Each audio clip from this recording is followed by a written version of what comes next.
Hey everyone, welcome to this month's question of the month.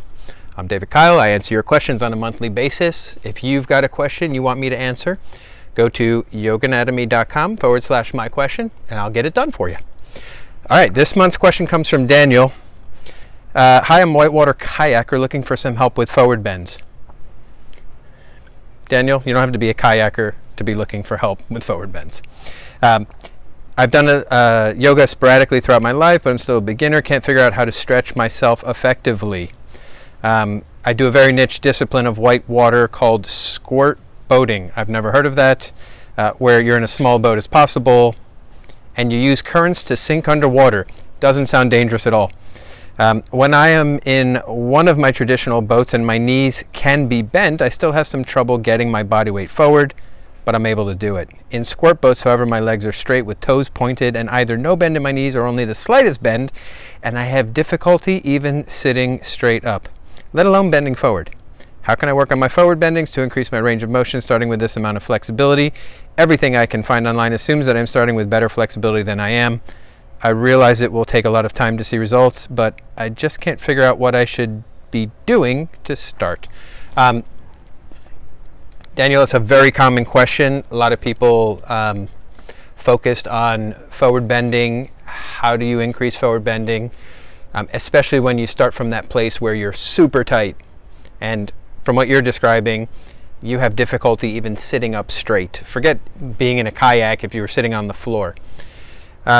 So, if you haven't read my book, you can always get a copy of it. It's called Functional Anatomy of Yoga.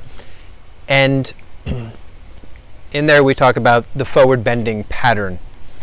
And, usually the other thing we talk about is converging history. So it's safe to assume most people have done some decent amount of sports in their life. They run, they cycle, they play sports on the weekend, whatever it is, or sit a lot, inactivity, so to speak. Doesn't sound like you, I'm just saying. And then there's the genetic history as well. Do we have generally tighter tissues or not? And that matters. So, regardless, you're talking about how do you progress from where you are. As you said, you recognize it. Just like everything else, consistency is always the key to progress. So, and remember, on a daily practice level, you don't see the progress on a daily basis. You see it only, in the rearview mirror when you get in a year. So if you've been sporadically doing yoga, I would say that's not enough to make a change. And most of the research that is out there on flexibility, and there's some good stuff as of late, there's the whole fascial component, there's a nervous system component, there's multiple factors going on. The consensus tends to float around a 30 to 45 second holding of a stretch, done repeatedly and consistently over a long period of time. Unfortunately, most of the research out there on flexibility are very short-term studies, meaning, from 0 to 3 months. So my anecdotal information kicks in. I've met plenty of people super tight in their hamstrings, inability to fold forward, inability to sit up straight from the beginning. So 1 year, 2 year, 3 years, you'll have to send me another email if you practice, at a minimum 4 days a week, I would say.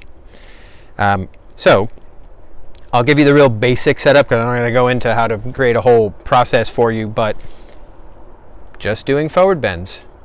Think of the entire back line of your body as one piece of tissue. That means from the soles of your feet, including your toes, calf muscles need to be stretched, hamstrings need to be stretched, gluteals need to be stretched, and your back muscles also need to be lengthened. Okay? You might also have to release these tissues in other ways, whether that be through massage or foam rolling or other methods of self-treatment. But there is nothing beyond consistency to find out if you can increase your flexibility, which most people can, especially when it comes to the hip joint and forward bending. If we're talking about rotation of the hip joint, then, or the shoulder joint in a particular way, you're a little bit more, there's more possibility that you could be running into a bone-on-bone type of bumping, but in your case, chances are you're just super tight from doing activities and sports. Okay, so consistent practice, forward bending. If it's really hard to sit up, you can always put a bolster or block underneath your bottom, sit up on that so you can get a little bit of leverage to go further forward. But do not forget the bottom of your feet, your calf muscles, and your hamstrings at a minimum, and if so, keep going up the chain and the whole back line of the body. All right, I hope that helped a little bit, Daniel. Anybody else got a question? yoganatomy.com/my question.